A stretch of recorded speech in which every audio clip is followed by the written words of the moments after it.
বুয়েট শিক্ষার্থী আবরার হত্যার ৬ বছর আজ ঢাকা বিশ্ববিদ্যালয় ক্যাম্পাসে আয়োজন করা হয়েছে সেমিনার ও চিত্র প্রদর্শনী। সেখান থেকে সরাসরি যোগ দিচ্ছেন সহকর্মী ফজলে আদিত্য। আমাদেরকে জানাবেন প্রদর্শনীতে কি কি বিষয় গুরুত্ব পেয়েছে।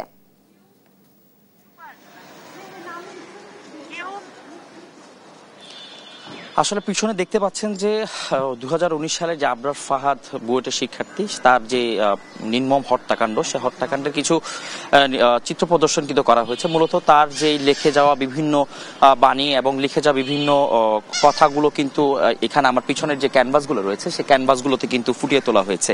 এর পাশাপাশি আজকের এই দিনটাকে স্মরণ করে কিন্তু ডাকসুর যে সভাপতি রয়েছেন সাদিক কাইয়ুম, তার ডাকসুর আয়োজনে কিন্তু মূলত আজকের এই স্মরণ সভা এবং মূলত যে চিত্র প্রদর্শনী যে আবরার ফাহাদের, সেটি কিন্তু এখন ঢাকা বিশ্ববিদ্যালয়ের যে আরসি মিলনায়তন রয়েছে, সেই আরসি মিলনায়তনের সামনে আমি অবস্থান করছি। সেই আরসি মিলনায়তনে কিন্তু সেই আলোচনা সভাটি আর অল্প কিছুক্ষণের মধ্যে শুরু হবে।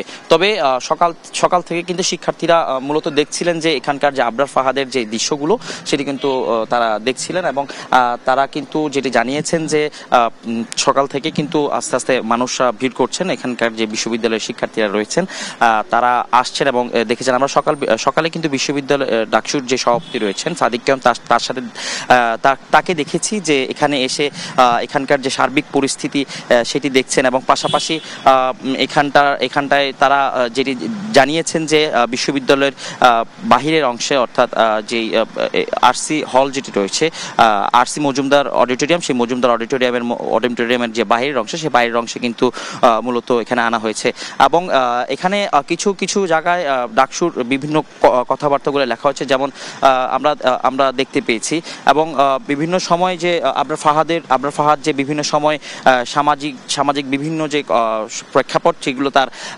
কলমে তুলে ধরেছিলেন, তাও কিন্তু আমরা দেখতে পেরেছি। তার একটি কিন্তু আমরা ইতিমধ্যে দেখতে পাচ্ছি যে ৭১-এর বিরূপ পরিবেশের মধ্যে দিয়েও কিছু বিবিসি মুক্তি বাহিনীর খবর প্রচার করছে, এই ধরনের জিনিসপত্র কিন্তু আমরা দেখেছি।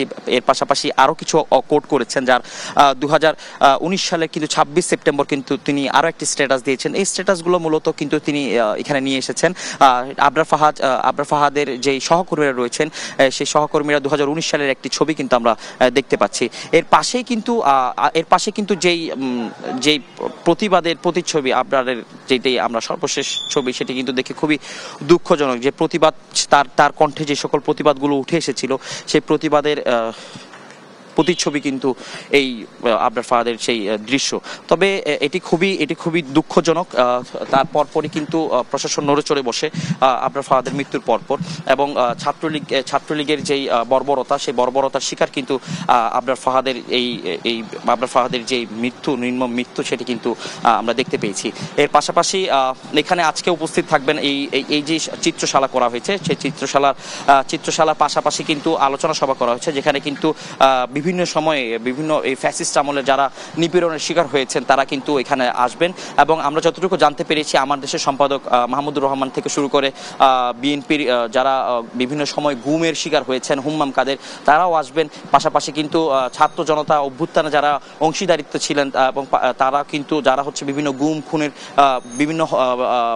বিভিন্ন যে নির্যাতনের শিকার হয়েছেন, তারাও কিন্তু আজকের এই স্মরণ সভায় কিন্তু তারা উপস্থিত থাকবেন। তবে এখন পর্যন্ত এখানকার যে সার্বিক আনুষ্ঠানিকতা সেটি ইতিমধ্যে শুরু হয়েছে, আর অল্প কিছুক্ষণের মধ্যেই কিন্তু তাদের যে স্মরণ সভা, সেই স্মরণ সভা কিন্তু আমরা আমাদের দর্শকদের জানাতে পারবো আরো বিস্তারিত।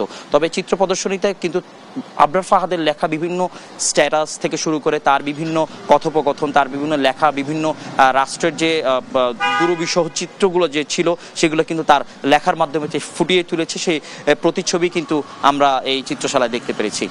এই ছিল আমার কাছে আবরার ফাহাদের 7তম মৃত্যুবার্ষিকীর যে চিত্র প্রদর্শনীর সর্বশেষ তথ্য।